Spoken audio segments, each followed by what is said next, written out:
Usa ka bata karon nga itago ta sa pangalang Isis ang nasakpan sa iyang mama naglulo. Kining bataa gibiyaan lang silang balay, gisugo baglong ag mahugas plato apan gipili nining maglulo. Pagbalik siyang mama nasakpan kini, ingon niyang mama naglulo na pud ka. Nitubag po taon si Isis, nangita lang kog sisik-sisik nga sanina pang TikTok. Nagbabalita Papa GR. So mauto mga idol ang balita sa usa ka bata nga pangalan is mga ka-idol.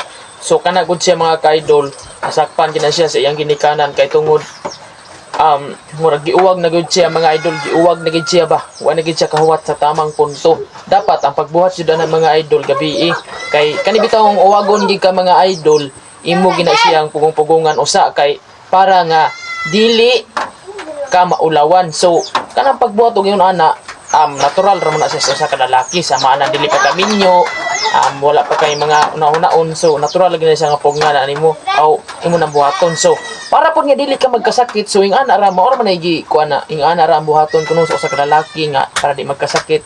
Sabi nimo mga idol, sa pagbuhat og ingon ana dili po na siya maayo no. So ako lang itambag sa inyo ha, magbuhat mo ingon ana ay gininyo og sige-sige ha, kay ug inyo na siya sige-sigihon ang inyong lawas ra pud ana mo madaot. So kanang lulo pwede ra man na siya, pero sa isa ka adlaw tag-usa lang gina siya, pero dili lang gina nimo pirmi-pirmihon.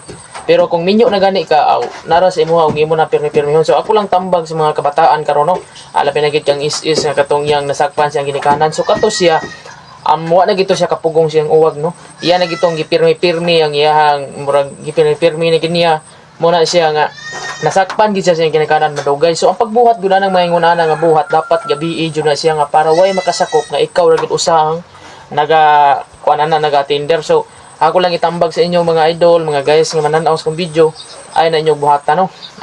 Magbuhat ako lang tambag ay lang ginyan ninyo buhata in tawon, huwatan ninyo ang tamang panahon ni maminyo mo. So anha ra ang inyong pagbutyag anang tanan ninyong uwag ibutuwag kay aron ma sacrifice ng inyong mga kuan diha. So ay sa mo pagbuhat-buhat anang mga nanang lulo kay kanang lulo sus tuod lami man puna siya, pero di ginaingon nga pirmi-pirmi lang lami kay mahot nang gag-uwag mabaog ka mo na giingon nga mabaog di nagakaanak. Ay ginanyo pirmi-pirmihan taon maluoy mo kay inyong lawas ra ana maura po nay magbayad. So inyong lawas ana mo niwang wa na mo reflection kaayo, ano mo kanang lakas mo. Pero pag magsugod mo ana kuan kayo kursunada kay mo kay tungod kana laging uwag kursunada gigana siya labi na makita mo chicks up magpandiwal inyong naong inyong baba magkuan ya moto kato gid siya kay murag wa na gid to kapugong murag kita na gid si siguro kanang chicks nga nindot kayo ba mo na nga wa na gid to siya kapugong nga manilap na gid to siya siguro kumaayo ba nga murag nya moto kay kuan yang mama gibilin siya nya moto pag uli mao to nga nasakpan. So kinahanglan pugong-pugungan gid ninyo huwatag ninyo pag mugabi. So ang akong tambag sa mga kabataan gang may ay mo pagbuhat-buhat ana kay ang inyong lawas mo i-reflect ana madaot mo ana madaot mo. Di mo magkasakit pero madaot inyong lawas. So maulan jud na akong ikatambag no, ay ligyog buhata. Samtang di apata. Samtang kuan pa, bata pataan ha nagminyo na. Moro na ipang birada na. Bye-bye.